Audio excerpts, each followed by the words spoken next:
And so welcome to all of you that are joining us live. We've just had a time of worship here together in the house. And Misty, can I employ you again to just go ahead and turn those lights up?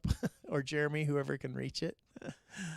There we go. I know that changes the camera dramatically, so sorry about that. But I hope that, honestly, you don't have to do it right now, but give me your feedback on how that was for you as far as worship goes, because I would like to lean into some more of these kinds of things and kind of explore some of the richness of it. Not every week, but now and again. Not just giving Sandra a break, but actually exploring different ways to actually connect with the Father and bring a richness into our lives that, maybe is a little different way. So if you're joining us online, that may have not made much sense to you, but Sandra is teaching tonight, so I'll be introducing her here shortly. So we gave her a break from leading worship, but that's not just a break from worship. It's a leaning into some things a little differently. So Sandra is going to be teaching tonight, so come on up, darling. Here comes my wife, my Valentine, my bride. And I'm really glad she's going to want me to shut up here because she's got so much to teach. You've got almost an hour. But I'm excited about this. It's been a while since you've taught, and so we haven't heard any of Exodus for a bit, right? So thank you for preparing and being here, and I'm excited. So good. It's going to be good. I'm excited too. All right. We have lots of liquid up here. Yep. It's a good thing I've already been to the this bathroom portion once. away from you. Hope I can get through the next hour without. If you need a break, David's ready to jump up. Oh yeah, I heard. Let me know. I heard about his love of public speaking. It's not recording. Just to record it. So happy Valentine's Day. We're going to talk about the plagues. Valentine's Day flag? So I really I was hoping that we would have the children in the promised land by Christmas, but that didn't happen. So we're going to get there. I hope next week we'll get to the promised land. But I wanted to do a little bit of a review of the plagues, but also we didn't ever touch on the 10th plague, which is where, does anybody know? What was the 10th plague? The oldest. Firstborn dies. Firstborn dies. Sorry. Because I was so confused because I said, what is the 10th plague? And you said the oldest. And I was like, no, it'd be the first plague that was the oldest. Got it. The oldest firstborn killed, right. Right, so just quickly, let's talk about what happened when the firstborn died. What was the scenario? Don't be shy. If you didn't put the blood on the doorpost, the angel of death would come in and kill the oldest. Yes. That's yes. what it says. That is what it says. So there had to be blood put on the doorpost. The blood was to be put on the top, the sides, and the bottom. So it had to be all 4 pieces of the door. What animal did they use? A lamb. Spotless lamb. Spotless lamb. Who did the lamb belong to? I'm not positive, but I'm asking questions of things that I didn't study. So this is the part that I don't know. So you're helping me. I don't remember, because what I understood is it's a spotless firstborn animal, but I don't remember. I know the family had it with them, and I think they had it with them. I know they had it with them for a full 3 days, but it might have been even 3 years. But I don't remember, because one place I feel like I read it was one of the Egyptians' animals, and one place I thought it was the Israelites' animals, which you're like, okay, who cares?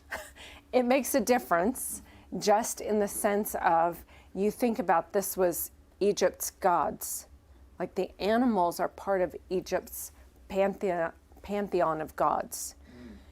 And so you think about if they were killing an Egyptian god to put the blood on the post, that would make a difference, right? It's interesting. Okay, what else? What else do we know about this plague? To stay inside. The family was not allowed to leave. Right? So they had to put the blood on the post. They had to stay inside. Didn't they have to eat the whole lamb? And they share it with families if they didn't? I think so. Yeah, I think so. and they had to be dressed ready to go. You know what? I think it's Exodus 11. It's a short chapter. Let's just pull it up and read it. The Lord said to Moses, "Yet one plague more will I bring upon Pharaoh and upon Egypt. Afterward, he, Pharaoh, will let you go from here. When he lets you go, he will drive you away completely. Speak now in the hearing of the people that they ask every man of his neighbor and every woman of her neighbor for silver and gold jewelry." And the Lord gave the people favor in the sight of the Egyptians. Moreover, the man Moses was very great in the land of Egypt, in the sight of Pharaoh's servants and in the sight of the people. Interesting. Did you just catch that? Moses was favored, highly favored in the sight of the Egyptians. He was very great in the land of Egypt and in the sight of Pharaoh's servants and in the sight of the people. Also, they are getting gold and silver from the Egyptians. Can you imagine just going to your neighbor, "Hey, can I have some of your silver and gold?" "Oh, sure, let me just go grab that for you." Crazy. Okay, onward. So Moses said, "Thus says the Lord, about midnight I will go out in the midst of Egypt, and every firstborn in the land of Egypt shall die, from the firstborn of Pharaoh who sits on his throne, even to the firstborn of the slave girl who is behind the handmill, and all the firstborn of the cattle. There shall be a great cry throughout all the land of Egypt, such as there has never been, nor ever will be again. But not a dog shall growl against any of the people of Israel, either man or beast, that you may know that the Lord makes a distinction between Egypt and Israel. And all these your servants shall come down to me and bow down to me, saying, Get out, you and all the people who follow you. And after that I will go out." And he went out from Pharaoh in hot anger. Then the Lord said to Moses, "Pharaoh will not listen to you, that my wonders may be multiplied in the land of Egypt." Moses and Aaron did all these wonders before Pharaoh, and the Lord hardened Pharaoh's heart, and he did not let the people of Israel go out of his land. The end, right? So that is after, I think, God told them about the firstborn and the animal and all of that. So you'd have to go back and read chapter 10 to get all of that. So very interesting. So what I want to talk about tonight is the goal that God had in this whole process of the plagues. One of the questions, well, before I go there, what was the point and the purpose of the plagues? Like, why?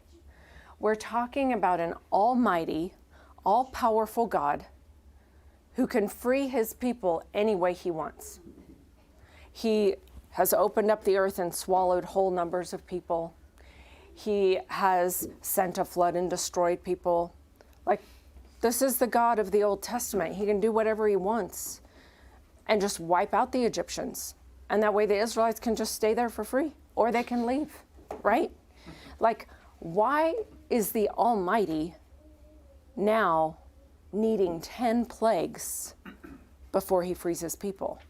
The book I'm going to recommend that I read said, why doesn't he just send a bunch of magic carpets and surround them with a force field and send them on their way, right?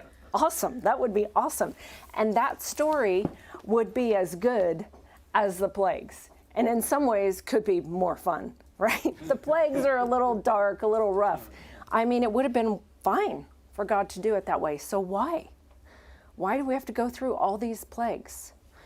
Another question I want to ask is, this idea about the firstborn, right? God essentially says to Pharaoh, if you won't let my firstborn go, I will take your firstborn. But what's weird is the Israelites are not God's firstborn at this point. They've never been his firstborn. Like, that's not a thing. So that's an interesting thought. Why does the holiday get called Passover? This is Passover. We're remembering one plague out of 10. Yeah. Why? And why it's called Passover, why isn't it called Freedom Day, Independence Day, right? This is the Israelites getting their freedom. But we're calling it Passover to remember one plague, and the worst one at that. Also, remember the second plague, the frogs. Do you remember what happened there? Moses says to Pharaoh, when do you want the frogs gone? You remember this? What does Pharaoh say? It's like noon tomorrow. Tomorrow. So bizarre, right?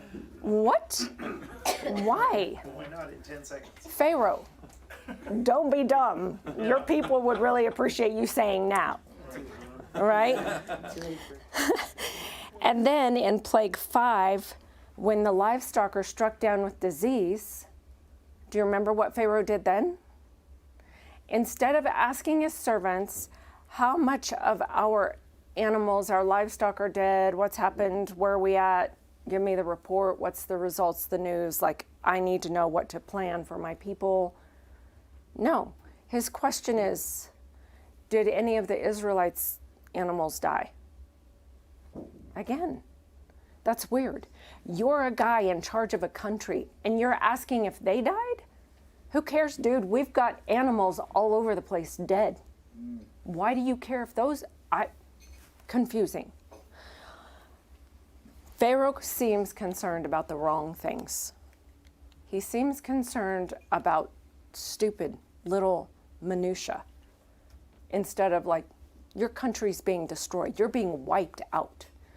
And you're asking questions and saying you want frogs gone tomorrow and asking questions about the Israelites' livestock. It doesn't make sense.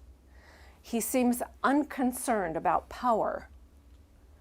But what he does seem concerned about with is precision, which is also very interesting. Why is that? Okay, so these are the questions we're going to talk about tonight. Do I have all of your brains engaged? Like, Yeah. What? I don't know. I've never thought about that. I want to tell you right now, I didn't come up with those questions. I didn't sit in my house and go, I wonder this and I wonder that, and because we're not taught to think in those terms, right? We're just taught to like study and get answers. So tonight I'm just going to give you answers. So here's the thing. When we begin to study and understand from Hebrew culture and Hebrew language, like we start to see some things that we would never see otherwise. And this is what I love. So all of the things that I'm going to tell you tonight are from basically two sources. One, Bema Podcast, which is B-E-M-A podcast. You have to go all the way back to get in on this, because it's very much, I can pull it up if you're really interested, but it's probably episode 17, 18 in there. So you have to go clear back. And the other source that I had is this one. And I got this book Monday. And I was like, whew, I got some serious reading to do real quick. So this book is most of what I'm going to share with you tonight. So most of what I got was from here, more than from the podcast. But I would highly recommend you read this. This book is phenomenal. It's not super cheap. It's not super expensive, but it's worth it. And if you want to borrow mine, ask. I will hunt you down to get it back because it's that good. I want to keep it. So you can borrow it, but you have to get it back. So I'm sharing this to say, live on camera, I'm not intending to plagiarize anything. I'm simply sharing the information I got in this book by Rabbi David Foreman. Okay? He's a rabbi. He's written this book. It's awesome. I'm simply sharing what's in this book. I want to make that really clear. One, I'm not smart enough to come up with what I'm going to share with you. Two, I'm not trying to plagiarize, and I don't want to get in trouble for that. So I want to make perfectly clear where I'm getting all of this information from. Okay? Okay, so let's begin. All the questions. Why Passover? Why firstborn? God's saying, if you don't give me my firstborn, I'll take your firstborn. If you're all-powerful God, why does it take you 10 plagues to accomplish your goal? Is this some sick game he's playing to torment or prove something? And then we have to discuss the precision thing, the second plague with the frogs, the livestock, and then I thought there was one more part of that. Doesn't matter. So why he's so concerned about these things that seem so pointless. All right. So talking about God, he first names himself as, or he's first known as El Shaddai. And we know that to be the Almighty. But in the Hebrew words, they say it doesn't really mean anything, which is weird. But when you take like the first letter of each and the numbers, and like Hebrew is a crazy language. It's awesome, but it's crazy. So when you take the letters and you put them kind of together, El Shaddai is basically, we put all the syllables together. It means the one who said to his world, enough. Okay, like this is just some like God, El Shaddai, Almighty, deity. Okay, doesn't really talk about who he is. Now, when he goes to Moses, he says, basically, I don't think I have that exact verse written down, but he basically says, I am Jehovah. I am the Lord. I am your Lord. Let me see if I can just find it real quick. I'm sorry, I don't have it marked.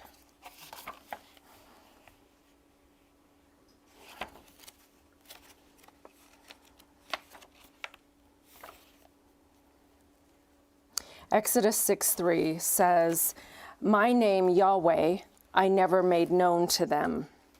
So this is him basically saying, back then I never revealed myself for who I really was. As God goes on to tell Moses, my name Yahweh, I never made known to them. So basically he's saying, before we go, God is essentially saying to Moses, before we go any further in this process, there's something I need to tell you. You need to know who I truly am. And to that effect, God tells Moses his name is Yahweh. So Yahweh then becomes this new identity, this new way that God's presenting himself. Now that's not to say we didn't talk about Yahweh in a lot of Genesis, but it's an idea and an understanding of a God who is concerned and caring and involved rather than the Almighty. So it's giving us a different picture. Somehow God's revealing himself in a new position to Moses and thus to the people. Now I am Jehovah. It's the name Jehovah speaks to this idea of timelessness.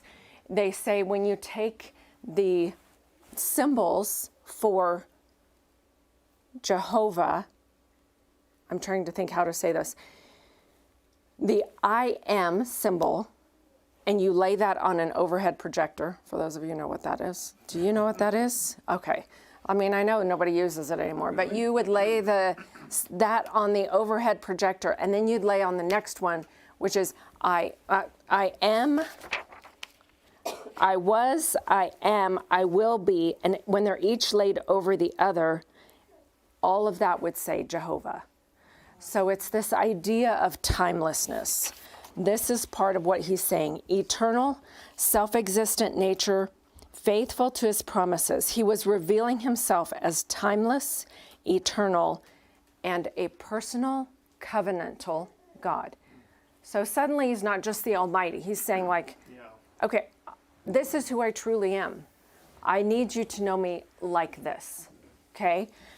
God is not very concerned. All of the other scriptures before we get to this, God's not super concerned about what people call him. He doesn't ever really say, here's my name, here's who I am, You know, it's all kind of a little bit vague. I am who I am that I am, right?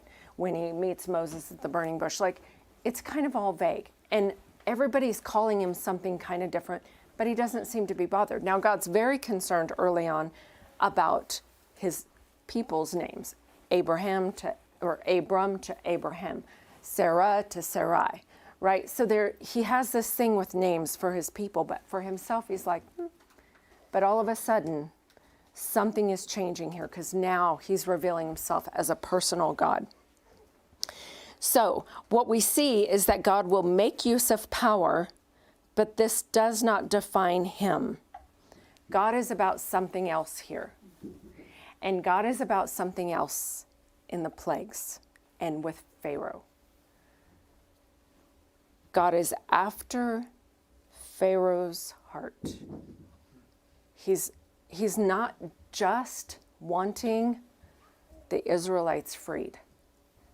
He's after Pharaoh's heart. Something much bigger than just, let's get the Israelites out, because he could do that like that. But he wants to get Pharaoh's heart. God's fundamental posture is not about power, but something else that we're going to look at on this journey. So let's pause for just a minute and let's talk about how Pharaoh has grown up. Again, we talked about this before. He's grown up as a god, right? Pharaoh has been in charge of everything for I don't know how long, but he gets to make all the decisions. He's in charge.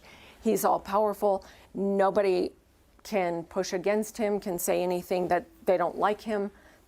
He's in charge. He is, in a very real sense, a god. Not only that, Pharaoh is in a world full of gods. You've got the rain god, the sun god, the moon god, the wind god, the fire god, the hail god, the ocean god, the sand god, right? You've got the frog god. You've got all these weird animal gods. Like, there's so many gods in his world.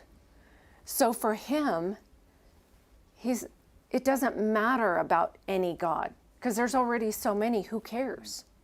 In fact, when Moses goes to him and says, you need to let my people go, this is what Jehovah says. This is what Yahweh says. Let my people go. He's like, who is this God? I don't know this God. Okay, this is just some deity that you guys serve. Who cares, right? I've got all these other gods that I'm already trying to keep and please and make happy and whatever, so this is just one more God. But I don't know this God. He's your God. Go deal with him. I don't care, right? So understanding that is huge. You realize in this world, they are dealing with, scorching weather that kills crops. Well, that's because they made the rain god mad. So the rain god isn't sending rain. And they made the sun god mad at the same time, and the sun god is pissed, so he's now killing all your crops. Right? This is the world they live in. This is what they're doing. I'm going to say something that is going to shock you. And to be fair, I have not done my research. I'm trusting what's in the book. He says in the book, at this point in time, the pyramids had been standing for 1,000 years already. Oh. What? We're just barely through Abraham, Isaac, Jacob, and Joseph. Like in my mind, right? We just got through Genesis. How is that? Whatever. If that's the case, which I assume he's done his work, he's not just going to make some statement like that out of craziness. So you think about that. Here's Pharaoh, polytheistic view. For so long, 1,000 years, these pyramids have been standing. He's God in this world with all these other gods. One, I'm basically God myself. I don't care about your God. Two, who is this God? It doesn't matter.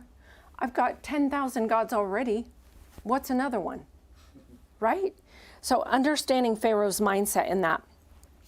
In the polytheistic world, there's an indirect relationship to the gods. Nobody's like actually connecting to the gods. They're just doing whatever they can to try to appease them and make them all happy, right? They're just trying to keep all the gods peaceful. So we make sacrifices, we do whatever dances, I don't know, do whatever we have to keep all these gods happy. That's the polytheistic world. In the monotheistic world, there's a demand of a direct relationship with one God, Yahweh, Jehovah. Totally foreign concept to him. Totally foreign concept. He does not get this at all. So, understanding that, that is what we're dealing with. This Pharaoh who probably in today's world would be termed narcissistic. Right? Unhealthy individual, thinks he's God, has a crazy ego, like all this stuff. This is the guy we're dealing with. Okay? Now, God is saying to Moses, I want to reveal myself as this covenantal God who cares about an actual relationship with people. I want to reveal myself as the one true God instead of all these thousands of gods. So this is what we're dealing with. We'll go more into that in a minute. I also want to talk about Pharaoh's hardened heart. Now, we spent a lot of time on that, talking about him strengthening his heart. The word strengthen is much more valuable word than hardened in that context. But here's the other thing I learned in this study is there's actually two different phrases. One, let me try to get it right. One is hazak yalev, I think. And the other one is kabud halev. So the key to this and the reason that that matters is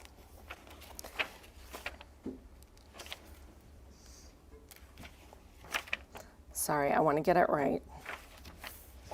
Okay.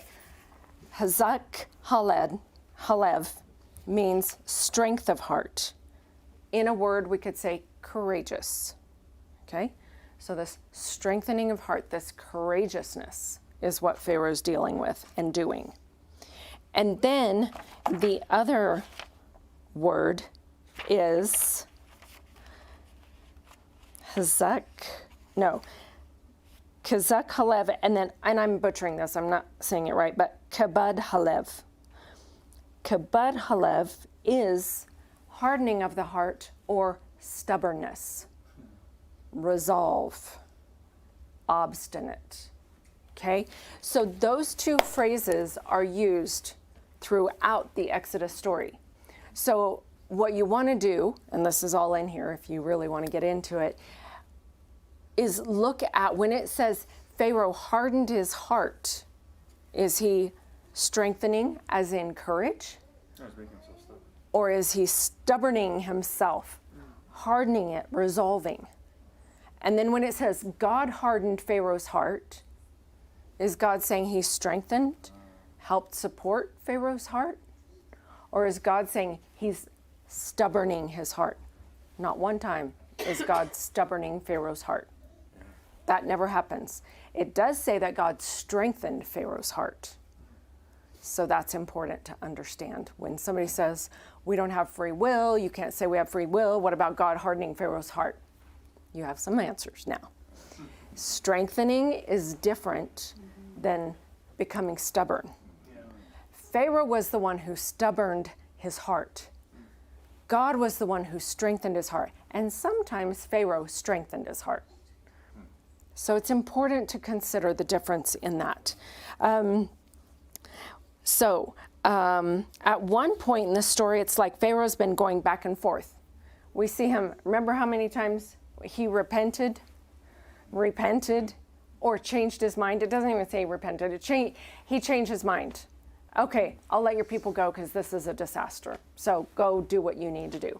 But don't take any kids and don't take any animals. Leave those here so that I know you're going to come back. No, that's not what God's asked. Okay, well, then you can't go. Okay, next plague. Okay, you can go. Well, no, I changed my mind, you can't go. Right? This is the cycle that Pharaoh's going through over and over again. Now, what's fascinating is there is a point in the story where Pharaoh says, I see it, I get it, I understand it, I am sorry, I repent, surely God is God. Please stop the plagues and you can go. This is at plague number 7. And you're like, finally, he got it. He figured it out.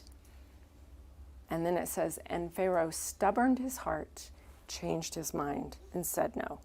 And at that point, we see a big difference in how God approaches Pharaoh and how God approaches the plagues and what's going on. All up until this point, God has been incredibly patient, has been working with, has been trying to show him, reveal to him that he's the one true God, all these things. God's working with him all along. Super patient, super kind, super merciful. And at that 7th plague, God basically is like, okay, this is where we are. He has fully repented and he has fully changed his mind against. And now we're at a point kind of like no return. Pharaoh is not going to understand differently.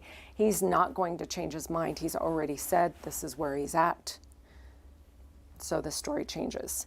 This book gives Exodus plan A, Exodus plan B, Exodus plan C. And it's the idea of the Exodus that might have been had Pharaoh done what Joseph's Pharaoh did. And we're not even going to get into that because I don't have time. But Joseph's Pharaoh, the one you remember where he was in the pit and he came out and he was head over Egypt and then he helped his family and he took his dad back to be buried properly in Canaan. That Pharaoh escorted Jacob out with chariots and horses and went with him when he could have been a complete jerk and said, no, you cannot take your father to Canaan to be buried. There's a whole massive story around that I was like, what? Again, we don't understand what's going on. So that Pharaoh, Joseph's Pharaoh, was heroic, did amazing things, was kind, incredible. Moses' Pharaoh would not be what Joseph's Pharaoh was. Moses' Pharaoh could not soften his heart, could not let himself believe. So, very interesting. The whole story was in pursuit of Pharaoh's heart, and this is why it took 10 plagues. It wasn't God just messing around with the Egyptians. He wasn't trying to play games with them. He was trying to get to Pharaoh's heart. So, God was being patient with Pharaoh, hoping to win him over in the story. So, back to why was Pharaoh concerned about getting the frogs out tomorrow? Why was Pharaoh concerned about the livestock, Israelites' livestock? Did they die or not? Think about Pharaoh in this world of thousands of gods. He's seen rain and wind and all these things, scorching sun and all. He's seen power. In his mind, he's seen power. He has not seen precision. And this is a big thing of what he's trying to test God to see. Can this God be precise? And that's why he asks Moses, tell him, make it happen tomorrow. He's testing. Like, is this God precise? That's why he's concerned about the livestock of the Israelites. Wait, can God actually direct this power that it affects our animals but doesn't even touch theirs? That's phenomenal if you can do that. Yeah. Right? So what we think is Pharaoh just being stupid, like, what is wrong with this guy? No, like, he's trying to figure out if this is the real one true God. Do you remember at the very, very beginning when Moses goes to Pharaoh, Moses and Aaron goes to Pharaoh, and Moses says, thus Yahweh has said to us that we are his people, you are to let us go. And Pharaoh's like, who's that God? I don't know him. No, you're not going. And then Moses, in order to give a sign to Pharaoh, has Aaron throw down his rod. Remember this? It turns into a snake. Then what happens? The other guys did the same thing too. The Egyptians do it too. No big deal. It's a trick, whatever. And then what happens? Aaron's gobbled up theirs.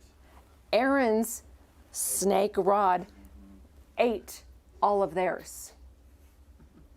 Don't you think that would have been a prime moment for Pharaoh to go, what the? Wow.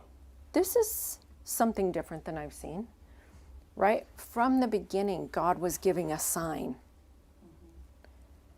And Pharaoh stubborned his heart and said no. And then he's watching these plagues happen, and he's used to power, seeing power, no big deal. But this God can shut the frogs off at a certain time. And at about midnight, the firstborn are going to be killed. And the livestock of the Israelites are not killed, but all of ours are. Like, he's seeing all of this process, and he's starting to think, maybe this God, maybe there's something to this.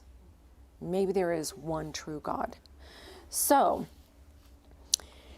when God turns the whole story after plague 5, because he knows, okay, we have to go to plan C. I thought plan A would work. Aaron, the stick, the snakes, I thought we could get him won over at that point. That didn't work. That was plan A. Plan B, okay, we'll get partway through the plagues. I'll keep showing him who I am, be precise, show him power, show him I am the one true God. That might work, but not for Pharaoh, because Pharaoh continued to stubborn his heart, to resolve to be obstinate. And at plague 7, I'm sure, I want to read specifically what this says. This is Exodus 9. We're after plague 7, and it says, verse 27 says, Then Pharaoh sent and called Moses and Aaron and said to them, This time I have sinned. This is the first time Pharaoh says I've sinned. This is the first time he's called it sin. The Lord is in the right, and I and my people are in the wrong. Plead with the Lord, for there has been enough of God's thunder and hail. I will let you go, and you shall stay no longer. Okay. One more thing that I forgot to mention is this plague 7 was hail, right? Do you remember what was weird about this hail? There's fire inside of it. Oh, that's hard. Again, Pharaoh is used to storms, hail. He's used to fire. But those two gods don't work together. But in this instance, fire and hail, ice and fire are working together. Not because those gods just suddenly decided to get along, but because God, who is the one true God, is over all of it. He can cause that kind of precision. Crazy, right? Not only precision, but things that shouldn't work together. That don't, yeah, they are mutually exclusive, right? They destroy each other. Yeah. So Moses says to him, verse 29, As soon as I've gone out of the city, I'll stretch out my hands to the Lord. The thunder will cease, and there will be no more hail, so that you may know that the earth is the Lord's. But as for you and your servants, I know that you do not yet fear the Lord God. So Moses, verse 33, went out of the city from Pharaoh, stretched out his hands to the Lord. The thunder and the hail ceased, and the rain no longer poured upon the earth. But when Pharaoh saw that the rain and the hail and the thunder had ceased, he sinned yet again and hardened his heart, he and his servants. So the heart of Pharaoh was hardened, and he did not let the people of Israel go, just as the Lord had spoken through Moses. God had told Moses, He's not going to let your people go, my people go. So at plague 7, God is like, okay, we've turned a corner here. This is not going to happen. So now, while I wanted to invite Pharaoh into this bigger story, much like I wish I could tell you the whole part of Joseph and Joseph's Pharaoh, but Joseph's Pharaoh joined into a whole bigger story.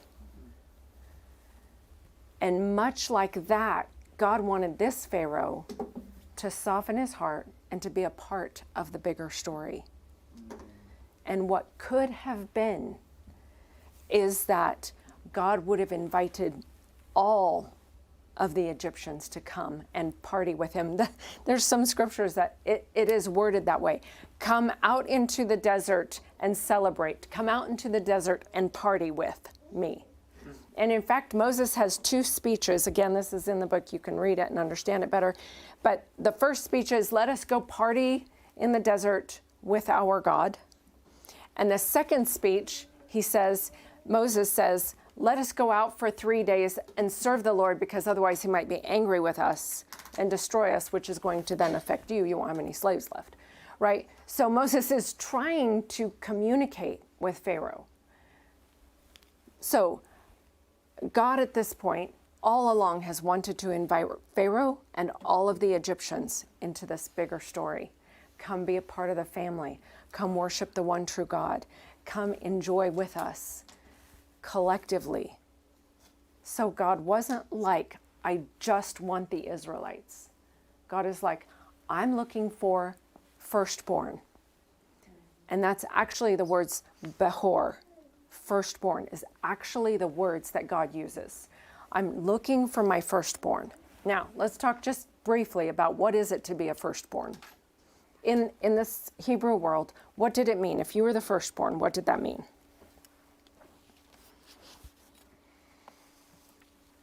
No ideas? Did you get twice the inheritance? Twice the inheritance, You get the blessing, the family blessing. family blessing. Was it just the male? I think so. You're now the head of the family. Okay, so what does that mean? It means you have the responsibility to take care of everyone else. So you get double blessing, you also get The responsibility. this thing of responsibility, right? So now the firstborn is to help build the father's legacy, and the firstborn is to get double the inheritance, but also help do and accomplish what the father wants. You needed that inheritance in order to. Yeah, Fulfill the role. yeah, yep, exactly. So the purpose and the point of a Behor was to convince brothers and sisters to take part in building of the father's legacy, to get double the inheritance, to be provided for, to have purpose, to have community. This is all big picture stuff, right? So God's looking for his Behor that he can do all of these things for. Double inheritance, provision, abundance, provide all of this so that you can help fulfill what is the Father's legacy. That's what God wanted. And God would have had that with Pharaoh as well as with Moses. He was not only about the Israelites. He was looking for a firstborn. So after the 7th plague, God was saying, basically, come be the message, don't just bring the message. After the 7th plague, God is saying, would you join me in my great project? Would you come be a part of my great project? But it was at the point of that 7th plague where Pharaoh changed and God had to go to plan C. So at this point, God's in plan C mode. Now, let's consider this name Passover. When they were marking their houses, we talked about this, the blood went on the top, the bottom, and both sides, right? There's an understanding here that they were to leave in haste through a bloody door. Now, for the Jewish people, this is important. Why do you think that is? What does that phrase, leave in haste through a bloody door, make you think about? Yep. Birth. So here, the Israelites are essentially being born new. They are, if they put blood on the doorposts, they are saying, I'm in. I'm willing to be your firstborn. I'm willing to be in this group of your firstborn. Knowing that they would leave in haste through a bloody door. Did they put the blood on the inside? I think it was on the outside only, Yeah. but I'm not positive. So, understanding this idea of birth And then the idea of the Red Sea. Understanding that they're going through the water. That's now up on both sides. They're going through on dry land. So it's kind of this whole experience, right? Through the bloody door, through the water, out to freedom. The Israelites apparently always speak of the Red Sea as the birth canal. Like that's when they were born. That's when they became God's firstborn. So to be born again, to go into the world and show the world what God, the Father of the Behor, is like. Now, there's a couple other things that you can do, and again, it's in the book, is you can connect the pieces and parts of creation to the pieces and parts of the Exodus, the Passover. There's all sorts of pieces. There's the pillar of fire. Remember the pillar of fire? When the Israelites get out of Egypt and then the armies come after them, there's a pillar that's been leading them that now instead of leading them goes behind them. And basically is darkness on one side to confuse the Egyptians, is light on the other side, dark and light, separating creation. And then I don't remember all the other pieces, but it's this idea of all these things at creation being replicated here at the Exodus as they are going out, as they're going through the Red Sea. All these ideas of creation being redone. And it's this idea of we're starting fresh, we're starting new. This was a new beginning. Now, all of that leads us to getting into the promised land. So God at the beginning had 10 plagues, not to screw with people, but to try to convince Pharaoh to become part of the great plan, to try to convince Pharaoh to join us in this newness, in this new place. Didn't work because of specifically and exactly free will. Pharaoh could not be softened. He couldn't change his heart, couldn't change his mind. So, at that point, God said, I'm looking for my firstborn. They won't be it. So, I have my firstborn, but he took Pharaoh's firstborn because he wouldn't let his firstborn go. It's just such an interesting story, and there's so many pieces and parts to it and so many angles. Again, if you've enjoyed this, you're going to get a ton more out of this book, and I would recommend you read it because it's phenomenal. I'm not a quick reader, and I got through it from Monday till now. I finished today at like 4:30. So, and that wasn't reading full time, but I'm just telling you, it's not hard. You could read it. It's good. The thing I love about this is understanding we are now part of God's firstborn. And he talks about that in there as well, that it wasn't about just the Jewish people. It never was. It was always about who will choose to be my firstborn. Who is willing to proclaim me to the world, to be part of this great plan, part of this bigger story. We are walking in the privilege of being God's firstborn thousands of years later. We're part of a really big plan, a really great plan that has gone on for years and years and years. We're part of a great history. And I want us to understand a couple things. As God's Behor, we get all of that inheritance and provision and all of that.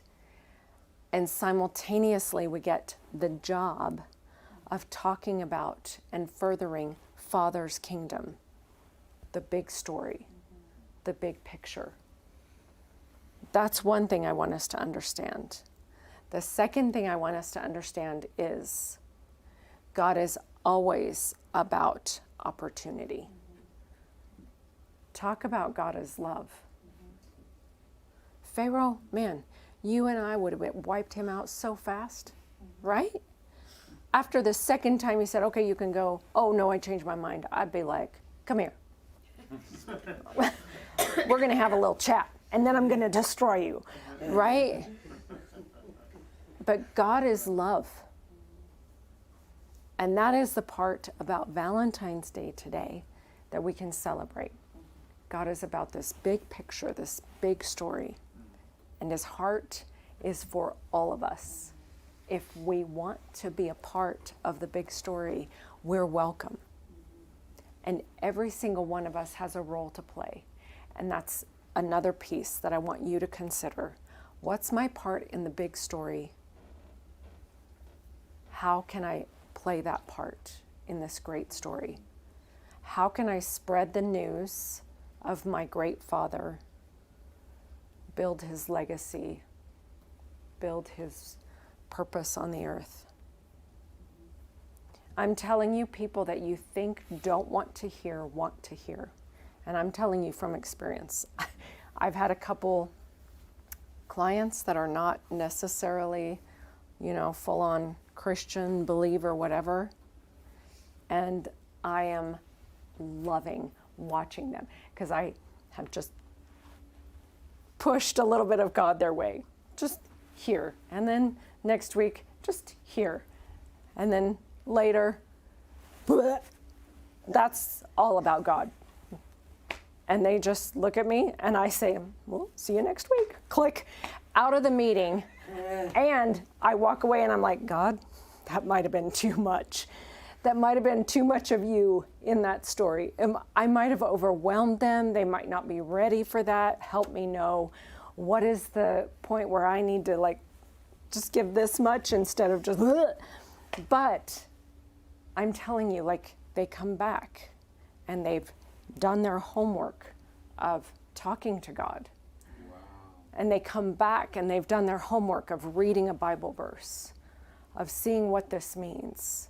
One of them that I was concerned about, I probably just really threw a whole lot out there, proceeded to go and buy a Bible. Wow. Cool. Yeah. Wow. So, yeah, right? It's so cool to be a part of expanding Father's legacy, expanding his story. So I just want to encourage you, what is your story? What is your place in the story, in the great story? And I want to encourage you, people want to know. Don't be shy, just say, in my life, I know this is of great importance. I know this makes a difference. It's not like you have to preach at them. You're sharing with them your Father and why he matters to you. So, the story of Exodus is amazing, and I don't feel like I've communicated even a fourth of what I wanted to, because I just it's so amazing and so profound. So, go get the book, listen to the podcast, so that you can come back to me and be like, man, this is what really stood out to me, right? It's an incredible image of being invited into a bigger story. I personally look at that and I love it because it's not my bigger story. It's this story that's bigger than me. I'm just being invited into it. Exactly. And I can either harden my heart towards it or I can soften my heart towards it. And that's almost even probably a consistent thing, right? We're not offered this once, but daily. Right. I get to choose. Am I going to harden my heart to that or soften to it? Maybe even moment by moment sometimes. Yeah. That's incredible to think about.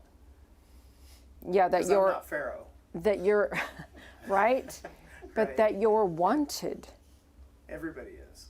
to be pursued, to be part of this. And not because God's like, I need some servants, get to work. Right? Not because he needs slaves, Yeah. but because he's like, I'm a God of relationship. I want you near. That's the story. There's even stuff about the land of Goshen being the land of nearness. Like the point and the purpose is that nearness, that relationship, that covenant. Yeah. Any other thoughts? It's kind of interesting with Pharaoh being like hard or whatever, and that idea of God not forcing him too soon. Ultimately, Pharaoh's the one who made the decision. It wasn't something like God went against his will. Yeah. I was like, okay, you guys can go. It was fully his choice. Yeah. So Yeah. even that's like an act of love on God's part by not going against Pharaoh's own choices. Yeah. And I'm convinced that even though at Plague 7, there was a definite switch, repentance, God's right, I sinned, blah, blah, like all of those statements, I'm convinced if at Plague 10 in the morning, Pharaoh had said, nope, like, I'm sorry, get out, go, get out. I am 100% convinced God would have been like, sweet, that's awesome. And who knows what would have happened after that. But absolutely, this was not God making a hard and fast, like, okay, that's it. We're just going to kill all the firstborn, right? Like, that wasn't it at all. It was Pharaoh's decision. Yeah. Other thoughts? There's so many more things. I want to tell you all about the connection of the creation and the Exodus. I want to tell you all about Joseph's Pharaoh and Moses' Pharaoh. I want to tell you all about what we're called to and what he's asking of us, but we don't have time. So we will end, and you can read the book. I wish I could give you all homework and demand you read the book.